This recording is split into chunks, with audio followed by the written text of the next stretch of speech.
ব্যবসা বাণিজ্য বিশ্লেষণ নিয়ে ডিবিসি নিউজের নিয়মিত আয়োজন ইসলামী ব্যাংক তালিকায় স্বাগত জানাচ্ছি। সাথে আছি চৈতি সরওয়ার। দ্রুত সুদ হার বাজার ভিত্তিক করা হবে, আর তখন ব্যাংকগুলো নিজেদের মতো করে সুদ হার নির্ধারণ করতে পারবে, এমন তথ্য জানিয়ে কেন্দ্রীয় ব্যাংকের গভর্নর আব্দুর রউফ তালুকদার বলেন, ব্যাংকিং খাতে নগদ অর্থের সংকট চলছে, আর মূল্যস্ফীতি কমানোর তাগিদ জানিয়েছেন সাবেক গভর্নররা। এসব কিছু নিয়ে কথা বলার জন্য আমাদের আজকে তালিকায় আলোচনার বিষয় ঠিক করেছি, ব্যাংক সুদের হার বাজার ভিত্তিক হবে কবে। আলোচনা করতে আমাদের সাথে যুক্ত আছেন অগ্রণী ব্যাংক পিএলসির সাবেক ব্যবস্থাপনা পরিচালক সৈয়দ আবু নাসের বখতিয়ার আহমেদ এবং আছেন মিউচুয়াল ট্রাস্ট ব্যাংক পিএলসির সাবেক ব্যবস্থাপনা পরিচালক ও প্রধান নির্বাহী আনিস এ খান। স্বাগত আপনাদের দুজনকে আমাদের আজকের আলোচনায়। তবে আলোচনায় যাবার আগে আজকের এই বিষয় নিয়ে আমাদের সহকর্মী মেহের মনির একটি প্রতিবেদন আছে, সেটি একটু আপনাদেরকে দেখাতে চাই। দর্শক, প্রতিবেদনটি দেখব। ঢাকায় দুদিনব্যাপী আন্তর্জাতিক সেমিনারের দ্বিতীয় পর্বে একই মঞ্চে উপস্থিত ছিলেন বাংলাদেশ ব্যাংকের বর্তমান ও সাবেক মিলিয়ে 4 গভর্নর। আলোচনার বিষয় ছিল চলমান অর্থনীতির সংকট।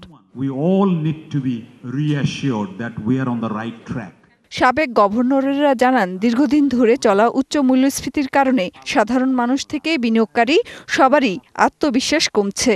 ইনফ্লেশনটা দরকার কন্ট্রোল করা, সেই জন্য একবার জোর করে ডিমান্ড ম্যানেজমেন্ট পলিসি দিয়ে মুদ্রা সরবরাহ কমিয়ে দিয়ে একেবারে করবো। সাপ্লাই সেটা দেখা দরকার, যদিও সেন্ট্রাল ব্যাংকের সেটা না, এটা আমি স্বীকার করি। এইখানে ফেইলিউর আমি বলবো গভর্নমেন্টে।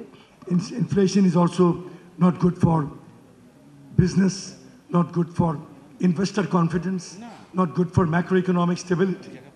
সরকারি ট্রেজারি বন্ডে ব্যাংকগুলোর বিনিয়োগের কারণে বেসরকারি খাতে ঋণ প্রবাহ স্থির হয়ে গেছে কিনা বিষয়টি তুলে ধরেন সাবেক অর্থ সচিব।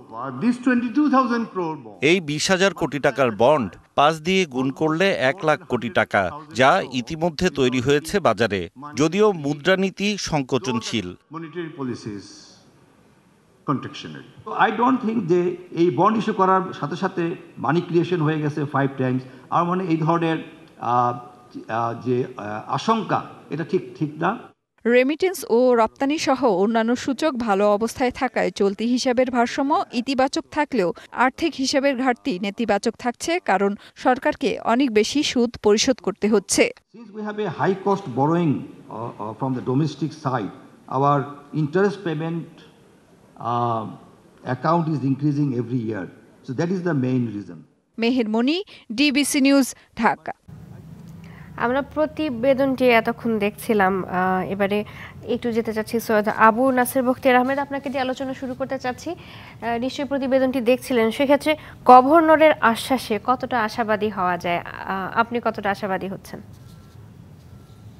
ধন্যবাদ ডিবিসি নিউজকে এবং যদি আপনাকেও আমাকে সুযোগ দেওয়ার জন্য। গভর্নর সাহেব যেটা বলেছেন এটা আশাব্যঞ্জক, নিশ্চয়ই আমি চাইবো এটা ইমপ্লিমেন্টেশন হোক যত তাড়াতাড়ি। কিন্তু আমি যেটা দেখছি practically it is bit difficult, কারণ আমরা যে ব্যাংকিং সেক্টরটা দেখছি এটা কিন্তু অনেক অস্থিরতার মধ্যে দিয়ে জীবন যাপন করছে। আপনি দেখেছেন, জানেন এটা ভালো করে, যে এটা মাঝে অ্যাকচুয়ালি শ্রেণীকৃত ঋণ অনেক বেড়ে গেছে, তারপরে এখানে মার্জারের কথা উঠছে, তারপর ডলার ক্রাইসিস আছে, সব মিলে একটা বেশ ডিফিকাল্ট ডেজ পাস করছে ব্যাংকিং সেক্টর। তো বাংলাদেশ ব্যাংকের যেটা গভর্নর সাহেব বলছে যেটা চলে যাবে, দূরীভূত হবে, ভালো, সেটা কিন্তু কোনো অসুবিধা নেই। কিন্তু এটার আগে দরকার কর্পোরেট গভর্নেন্স, যেটা আমি প্রত্যেকটা টক শোতে বলি, এটা সুশৃঙ্খল আইনের সুশাসন দরকার আছে।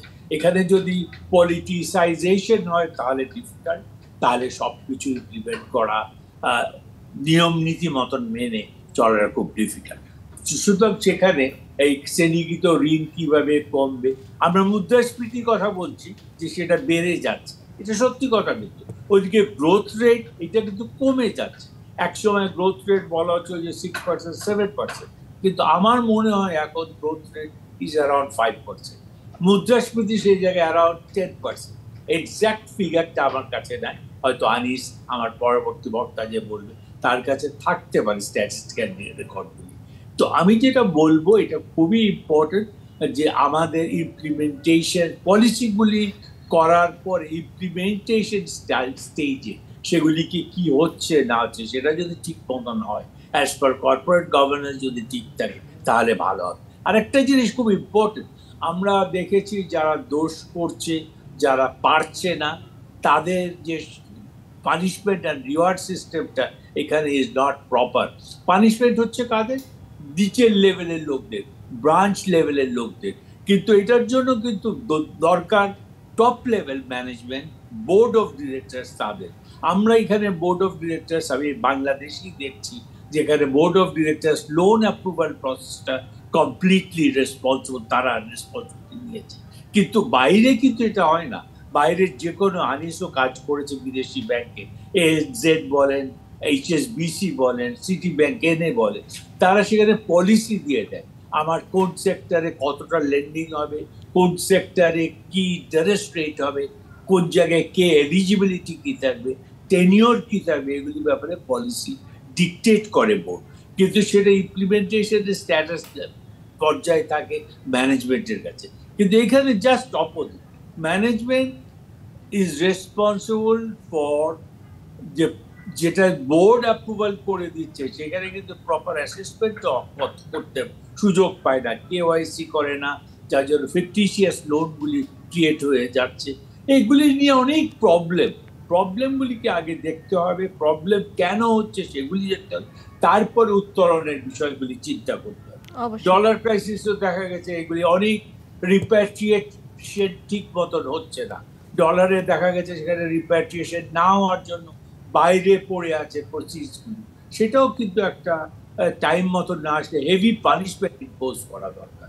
আমি এগুলির ব্যাপার নিয়ে বলতে চাই, তাহলে হুন্ডিও আস্তে আস্তে কমে আসবে আমি বলবো। ধন্যবাদ আপনাকে। জি, আমি একটু যেতে চাচ্ছি জনাব আনিস খান, আপনার কাছে জানতে চাই যে ব্যাংকের সুদের হার যদি বাজার ভিত্তিক হয়ে যায় সেক্ষেত্রে কি সুদের হার বেড়ে যাওয়ার কোনো আশঙ্কা থাকবে কিনা বা এরকম কিছু হতে পারে কিনা? প্রথমে আসসালামু আলাইকুম এবং ডিবিসি টেলিভিশনকে আমার ধন্যবাদ আমাকে এখানে নিমন্ত্রণ করার জন্য। এবং আরো ভালো লাগছে আমার বয়োজ্যেষ্ঠ সিনিয়র ব্যাংকার সৈয়দ আবু নাসের বখতিয়ার আহমেদ সাহেব এখানে আসছেন। উনি খুব অল্প কথায় অনেকগুলো সাবজেক্ট উনি কভার করেছেন, যে সব মতের সাথে আমার পুরো মত আছে, কারণ আমরা একসাথেই কাজ করেছি অনেক কিছু। তো এখানে চমৎকার ভাবে উনি সব বলেছেন। সুদের হার বাড়া, সেটাই আপনার প্রশ্ন। ডেফিনেটলি এটা যদি আপনার ওপেন করে দেয়, সুদের হার প্রথম দিকে বেড়ে যাবে, কারণ ইনফ্লেশন হাই এবং কস্ট অফ ডিপোজিট এখন হাই। কারণ আমি একটা ব্যাংকের স্বতন্ত্র পরিচালক হিসাবে কাজ করছি, সেখানে আমি দেখছি যে আপনার অনেক সময় বড় বড় গ্রাহকরা যাদের টাকা আছে অনেক বেশি, 20-30-40 কোটি, ওরা বলছে আমাকে 1% না বাড়িয়ে দিলে আমি চলে যাবো, অন্য ব্যাংক আমাকে দিচ্ছে। তখন ওই ব্যাংক আপনার কম্পিটিটিভ প্রেসারে বাড়াতে বাধ্য। তখন ওরা interest rate on the asset side কি করবে, যে ওরা যে টাকাটা ধার দিচ্ছে তখন তাকে বাড়াতে হয়, কারণ ব্যাংকস ক্যানট লুজ মানি নেট ইন্টারেস্ট, ক্যানট। কারণ ব্যাংক প্রফিট করতে হবে এবং প্রফিট থেকে আবার লোন প্রভিশনিং এর জন্য তাকে টাকা সরাতে হবে, সেই জন্য ইন্টারেস্ট রেট বেড়ে। তো আমি যেটা মনে করি, ইটস অলওয়েজ ইকোনমিক্স এর basic law of demand and supply will take effect over a period of time. এবং এটা যদি আমরা একটা কার্ভ রাখি, কার্ভ যদি আমরা ফলো করি, আমরা দেখবো যে ডিমান্ড সাপ্লাই বেসিসে, লিকুইডিটি বেসিসে, তারপরে মনিটারি পলিসিতে যে ক্রেডিট গ্রোথের যে একটা সিলিং দিয়ে দেয়, সেগুলোর বেসিসে এটা কোনো এক সময় একটা ভারসাম্যতা আসবে, একটা ইকুইলিব্রিয়ামে আসবে এবং ওটা থেকে ডাইনামাইক থাকে। আরেকটা কথা যেটা আমরা অনেকদিন ধরে কাজ করে আসছি, সেটা হলো Dhaka inter bank offer rate, LIBOR ছিল। আমাদের একটা রেফারেন্স রেট থাকা উচিত, পুরোপুরি ছেড়ে দেওয়ার ঠিক হবে না। আমাদের মতো একটা উন্নয়নশীল দেশ, ডেভেলপিং কান্ট্রি, এখনো আমাদের কিছু কিছু কন্ট্রোল সেন্ট্রাল ব্যাংকের করা উচিত, কারণ খুলে দিলে এখানে পুরোপুরি কনফিউশন হয়ে যাবে এবং কিছু অপরচুনিস্ট এখানে সিজ করবে opportunity to make some extra money or some illegal money. তো এই জন্য আমি মনে করি যে একটা কোনো একটা খুলে দিল, একটা সার্টেন একটা সিলিং থাকা উচিত যেন এর বেশি না যায়, এবং বাকিটা ওর মধ্যে প্লে করবে ইন্টারেস্ট রেট এবং ওই রেফারেন্স রেটটা, ডাইভার্টটা আমার মনে হয় এটা ইমিডিয়েটলি ইন্ট্রোডিউস করা উচিত। জি, আমরা আমি একটু অ্যাড করতে চাচ্ছি। আমি সুন্দর কথা বলেছে, এখানে পারফেক্ট, একদম আমার কোনো অমত নাই এখানে। তবে একটা জিনিস, between the cost of fund and the average lending রেটে যে স্প্রেডটা কথা হচ্ছে, এটাও কিন্তু একটা Central bank should regulate. It should not exceed under any circumstances 5% বলা হচ্ছে এখন, কিন্তু আমি মনে করি যদি এটা 3% মিনিমাম 3% এনশিওর করা যায়, then positively bank will make profit, provided তার শ্রেণীকৃত ঋণ কম থাকে। শ্রেণীকৃত ঋণ যত বাড়বে কস্ট অফ ফান্ড তত বেশি বেড়ে যাবে, তখন কিন্তু তাদের মধ্যে প্রবলেম শুরু হয়ে যায়। আর একটা যেটা বলছি কম্পিটিশনটা কিন্তু ফেয়ার হওয়া উচিত। এখানে ফেয়ার অনেক সময় দেখা যায় ফেয়ার কম্পিটিশন হয় না, লেন্ডিং রেট অনেক বাড়ায় উইক ব্যাংক, এটাও কিন্তু চিন্তার বিষয়। আমরা নিশ্চয়ই এই বিষয়ে আরেকটু কিছু আলোচনা করব। আমাদের সময় এসেছে একটি বিরতিতে যাবার, বিরতি থেকে আসছি, আমাদের সাথে থাকবেন। দর্শক, বিরতি নিচ্ছে ব্যবসা বাণিজ্য বিশ্লেষণ নিয়ে ডিবিসি নিউজের নিয়মিত আয়োজন ইসলামী ব্যাংক তালিখাতায়, সঙ্গে থাকুন। আবারও স্বাগত জানাচ্ছি ব্যবসা বাণিজ্য বিশ্লেষণ নিয়ে ডিবিসি নিউজের নিয়মিত আয়োজন ইসলামী ব্যাংক তালিখাতায়। আজ আমরা আলোচনা করছি ব্যাংক সুদের হার বাজার ভিত্তিক হবে কবে। আলোচনা করতে আমাদের সাথে দুজন অতিথি যুক্ত আছেন। বিরতি পরে স্বাগত আপনাদের দুজনকে আরও একবার। আপনাদের দুজনের কাছে একটা প্রশ্ন রাখতে চাই শুরুতেই। জনাব সৈয়দ আবু নাসের বখতিয়ার আহমেদ, আপনার কাছে জানতে চাইব আপনার মতামত যে ন্যাশনাল ব্যাংক এবং এক্সিম ব্যাংকের এই যে মার্চ হওয়ার কথা ছিল, সেক্ষেত্রে ন্যাশনাল ব্যাংকের পরিচালনা পর্ষদ এটার বিরোধিতা করে। সেক্ষেত্রে গতকাল কিন্তু বাংলাদেশ ব্যাংক ন্যাশনাল ব্যাংকের পরিচালনা পর্ষদ ভেঙে দিয়ে নতুন পরিচালনা পর্ষদ গঠন করেছেন। আপনার মতামতটা একটু জানতে চাইব এই ব্যাপারে। আমি মার্জারের ব্যাপারটা বলি, পর্ষদ গঠনটা সেটার ব্যাপারে আমি কিছু বলতে চাচ্ছি না। মার্জারের ব্যাপারটা কিন্তু আরো ডিটেইলে যাওয়া উচিত ছিল। কিসের জন্য একটা উইক ব্যাংকের সঙ্গে স্ট্রং ব্যাংক মার্জ হচ্ছে, তাহলে স্ট্রং ব্যাংকটাও তো উইক হয়ে যাবে বা নিজের লেভেল নেমে যাবে। যখন সেটা টেক ওভার করবে, he will not continue to B the number 1 bank or top bank, বলা যাবে না তাকে। তো এখানে যেটা অরিজিনালি ছিল, যেমন আমরা শুনেছিলাম বেশ কয়েকটা মার্জার, 5টা ব্যাংকের মার্জারের ব্যাপার, ওইগুলি যখন দেখতাম মনে মনে হাসতাম। সত্যি কথা বলতে গিয়ে আমি হেসেছি যে এটা কিভাবে তারা চিন্তা করছে। আগে চিন্তা করবে না যে এটা করলে কি হবে, what is their advantage disadvantages, তারপরে এখানে যারা বোর্ড অফ ডিরেক্টরস আছে তাদের কি স্ট্যাটাস হবে। এখানে বলা হচ্ছে তারা সার্টেন পিরিয়ড পরে আবার ফেরত আসতে পারবে। তাহলে পানিশমেন্ট, রিওয়ার্ড পানিশমেন্ট কোথায়? খারাপ ব্যাংক আমি করলাম, প্রতিষ্ঠিত করলাম, এইখানে পদ্মা ব্যাংক হয়েছে, বেসিক ব্যাংক হয়েছে, we know who R responsible for downgrading these banks. Basic Bank was one of the top bank in the government sector. George Qureshi Saab ছিলেন immediate 90s সেই সময় it was created and it became the top bank. সোনালী, অগ্রণী, জনতা, রূপালী সবাইকে নিয়ে পেয়ে এখন সেটাকে বলা হচ্ছে ওয়ার্স্ট ব্যাংক, আনফরচুনেট। তারপরে পদ্মা ব্যাংক, যেটা ফার্মার্স ব্যাংক হলো, ক্রিয়েশন হলো, সেটাও কিন্তু ভালো ব্যাংক হিসেবে পরিচিতি পেয়েছিল, বহুত ভালো, কিন্তু আনফর্চুনেটলি দেখা গেল সেখানেও প্রবলেম।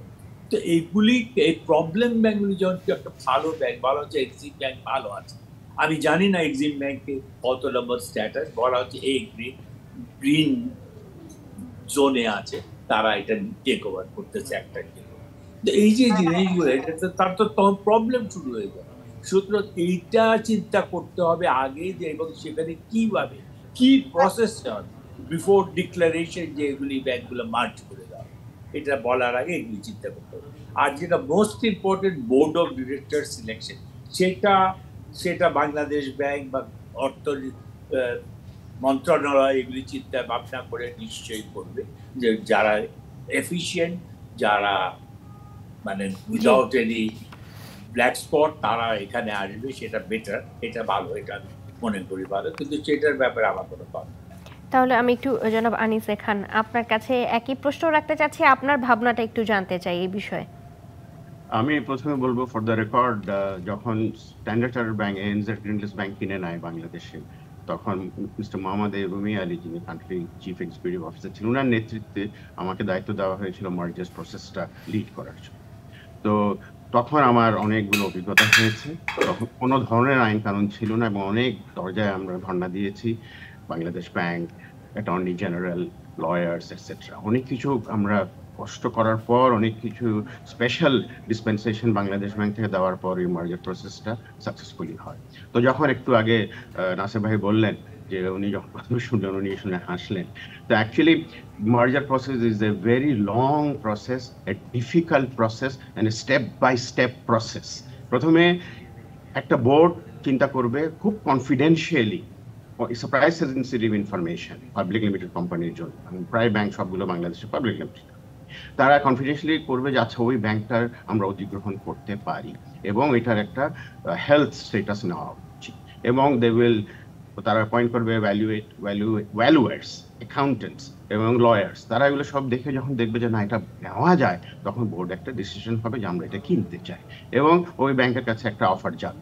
ওই ব্যাংক যদি রাজি হয় তখন বাংলাদেশ ব্যাংকে অ্যাপ্লিকেশন করার পরে হাইকোর্টে যেতে হবে। হাইকোর্ট থেকে পরে পাবলিক লিমিটেড কোম্পানি 3/4 শেয়ার হোল্ডার্সের অনুমোদন ক্রমে মার্জার প্রসেস নিয়ে অগ্রসর হবে। তখন নেক্সট স্টেপ আসবে, কারণ মার্জার প্রসেস আসবে আইটি প্ল্যাটফর্ম দুটো ভিন্ন।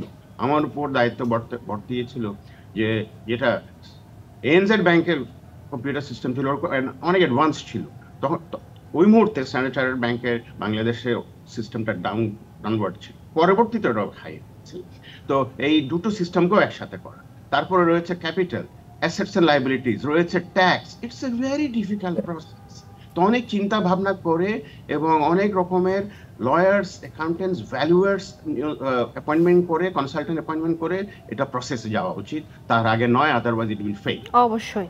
জি, আমাদের হাতে আর সময় নেই, আমাদেরকে শেষ করতে হচ্ছে আজকের আলোচনা। আমি জাস্ট একটা কথা, আমাদের হাতে আর সময় নেই জনাব বখতিয়ার আহমেদ, শেষ করতে হচ্ছে আজকে। তবে আপনাদের দুজনকে অসংখ্য ধন্যবাদ এতক্ষণ যুক্ত থেকে আমাদেরকে সময় দেওয়ার জন্য।